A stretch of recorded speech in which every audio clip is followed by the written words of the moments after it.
CBSE term 1 examinations class 10 class 12 एक एक करके लोग आपके लिए सवाल खड़े करे जा रहे हैं कि स्टूडेंट्स के साथ तो बोनस मार्क्स मिलना चाहिए स्टूडेंट्स को। साथ ही साथ एक और इतनी बड़ी खुशखबरी आप लोगों के लिए निकल कर आई है, that is Indira Rajan sir, जो कि सीबीएसई के खुद काउंसिल ऑफ सेक्रेटरी हैं। और उनका कहना है, मैं तो आपको पता है बिना प्रूफ का कुछ भी वीडियो बनाता नहीं हूं और मैं आप लोगों को प्रूफ भी दिखाऊंगा। उनका कहना है कि सीबीएसई के जितने भी फॉल्ट्स हुए हैं, सीबीएसई ने जैसा कि गलतियां किया है, उन्हें बोनस मार्क्स तो देना चाहिए। बोनस मत कहो आप लोग, फॉल्ट मार्क्स कहो, जो कि सीबीएसई ने गलतियां किया है। साथ साथ हम बात करेंगे लीनिएंट कॉपी चेकिंग और पासिंग के बारे में, पासिंग मार्क्स के बारे में भी। तो यहां पे उनका कहना है, मैं विद प्रूफ आपको दिखा दे रहा हूं ऑन स्क्रीन।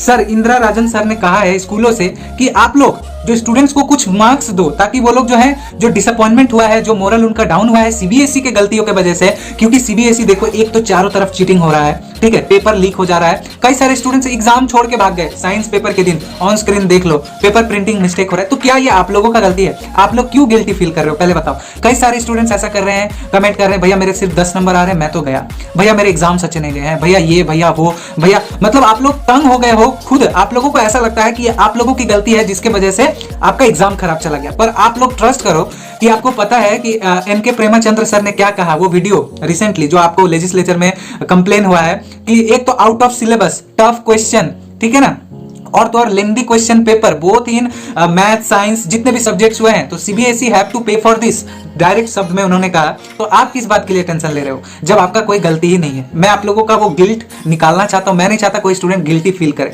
अब ये टर्म 1 एक मतलब इतना झोल झमेला हो चुका है इसमें, इतना झोल झमेला कि इसका सारा बेनिफिट स्टूडेंट्स को मिलेगा। याद रखना, ये बात आप याद रखो कि इसका बेनिफिट आपको ही जाएगा। अगर आपको मेरे ऊपर विश्वास नहीं है तो आप पूरा यूट्यूब पर देख लो, बड़े से बड़ा टीचर आपको इसके बारे में एक्सप्लेनेशन दे रहे हैं, कहां चीटिंग हो रहा है, कहां क्या हो रहा है, सब कुछ आपको बताया जा रहा है, सब कुछ हम लोग आपको इंफॉर्मेशन दे रहे हैं। तो ऐसा ही कुछ हुआ। एक और बहुत अच्छी खबर मैं आप लोगों को और भी अपडेट दूंगा कि इंदिरा राजन सर, जो कि सीबीएसई के काउंसिल है, हेड ऑफ काउंसिल, जिन्होंने साफ तौर पे कहा है कि स्कूल टीचर्स को कि आप अगर कॉपी चेक कर रहे हैं तो आपको तो एक लीनिएंट करना ही है, लीनिएंट चेकिंग। साथ साथ बच्चों को आप लोग मार्क्स दो, सीबीएसई के जो गलतियां हैं उनके वजह से सभी स्टूडेंट्स को इक्वल मार्क मानकर आप मार्किंग करो, ऐसा उनका दावा है। तो इस छोटी सी सेकंड्स की वीडियो में आप लोगों को पासिंग के बारे में बात करना चाहूंगा।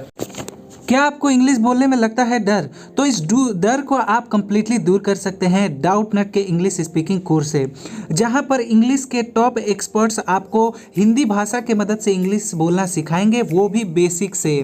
साथ ही साथ अगर आप इंग्लिश बोलने में हिचकिचाहट रखते हैं, इंटरव्यू की तैयारी कर रहे हैं या फाटेदार आपको इंग्लिश बोलनी है, तो आज ही डाउटनट ऐप डाउनलोड करें, लिंक इन डिस्क्रिप्शन, और अपने इंग्लिश बोलने के सपने को पूरा करें। Thank you so much.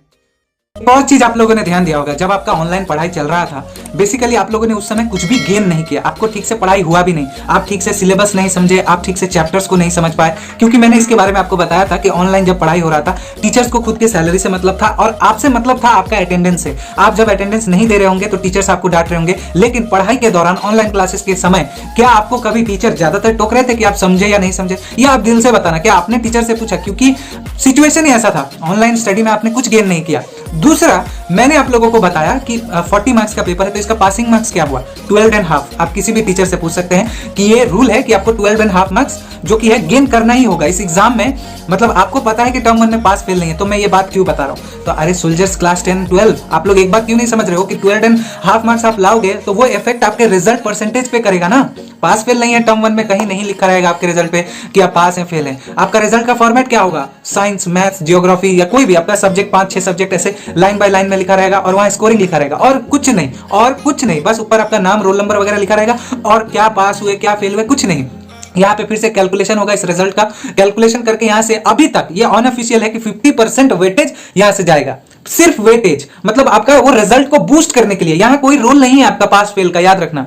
ये ना रिजल्ट, ये रिजल्ट जो आपका फुल्ली प्रिपेयर्ड होगा, ये आपके टर्म 1 को भी, टर्म 2 में आपको मदद नहीं करेगा पास करने के लिए, ये पुश करेगा आपके रिजल्ट को, परसेंटेज को बूस्ट कर देगा। और फैसला कौन करेगा? टर्म 2, जहां पर दोनों को मिलाया जाएगा, सब कुछ देखा जाएगा। टर्म 2 सब्जेक्टिव पेपर में भी कैंसिल होगा तो वो ऑनलाइन होगा अगर पेंडेमिक रहा तो टर्म 2 आपका डिसाइड करेगा क्या? पास एंड फेल। लेकिन आपको क्या याद रखना है, 40 मार्क्स में मैं इसलिए बता रहा हूं, 40 मार्क्स में आपको 12.5 इसलिए लाना है ताकि आपका रिजल्ट में कोई प्रॉब्लम ना हो, वो बूस्ट रहे। क्यों नहीं लाओगे पहले मेरे को बताओ? क्या 5 नंबर 10 नंबर से आप खुश हो जाओगे कि यार मिल गया, भाड़ में जाए, अब तो रिजल्ट आ जाएगा, छोड़ो यार इसको, ऐसा क्यों कोशिश करो यार। मैं तो गलत बात कर रहा हूं यहाँ पे कि 12.5 आपका आना चाहिए, आपको तो 30 अबव लाना चाहिए। अब सीबीएसई ने जो गलती किया है हिंदी पेपर में, सारा उनका आंसर की ही गलत था। बच्चों को 11, 12, 13 जब सर्वे हुआ देखा गया कि 1 लाख 2 लाख बच्चे को सिर्फ 11, 12 मार्क्स मिला है। तो बाद में पता चला कि इन सब बच्चों का तो स्कोरिंग 30 अबव है, 40 अबव है, लेकिन आंसर की गलत होने की वजह से ये हुआ। तो ये सारा खेल हड़बड़ी का है। ऐसे में टर्म 1 नहीं होता, ऑनलाइन होता तो सब कुछ सोल्यूशन था, बट हड़बड़ी, आपको पता है जल्दबाजी में ये सारे मिस्टेक कर गए और अब भुगत रहे हैं और केस वगैरह हो रहा है, पेरेंट्स केस कर रहे हैं, रिमांड कर रहे हैं। इसका सारा भुगतान कौन भरेगा? सीबीएसई। और एक चीज मैंने आपको हमेशा से बताया है सारे टीचर्स ने कि आपको जब आप एग्जाम देने जा रहे थे तो प्लीज सारे क्वेश्चन अटेम्प्ट करना। यह हैबिट बना के रखो कि जो आपको आता है पहले लिख लिया, जो नहीं आता है फिर भी लिख लिया, भर दिया, क्योंकि आपको पता है कितना फॉल्ट निकल रहा है। अब इतना फॉल्ट निकल रहा है और सर्कुलर में भी उन लोगों ने दे रखा है कि जो भी स्टूडेंट्स अटेम्प्ट किया है सबको भर भर के मार्क्स दे देंगे। तो याद रखना, मैं हमेशा से आप लोगों को कह रहा हूं। तो आई होप आपका टेंशन दूर हुआ होगा। मिलते हैं अगली अपडेट में। Thank you so much.